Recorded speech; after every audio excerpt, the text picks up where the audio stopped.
Kaixo denoi, Ainhoa Narro naiz, eta bideo labur honen bidez kompetentzia digitaleko B2 mailako ikastaro honi buruz hausnartu nahi dut.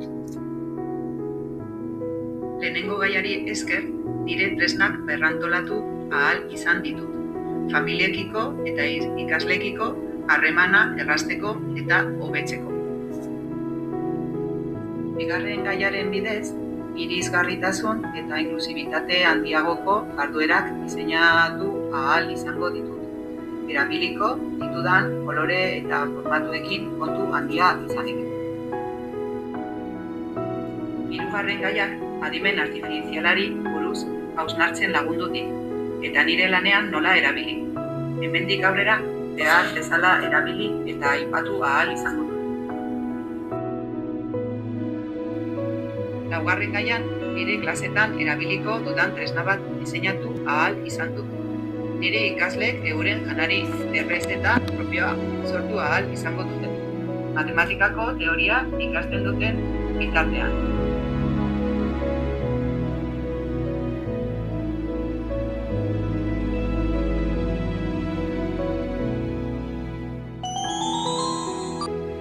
Bosgarren gaian, nire klasetan landuko dudan escape room bat diseinatu dut.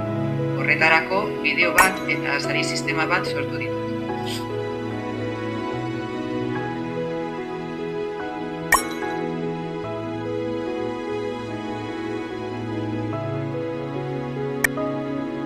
Seigarren gaiak ikastaroan zehar izan dudan garapena antolatzen lagundu dit. Orokorrean, ikastaroak nire jarrera aldatu du. Ez dit zein tresna erabili bakarrik erakutsi. Baizik eta pentsamendu pedagogiko batetik abiatuta nola integratu.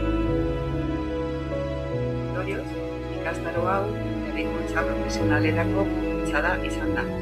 Orain, erronka digital berrie aurre egiteko gaitasun handiagoa dudala sentitzen dut.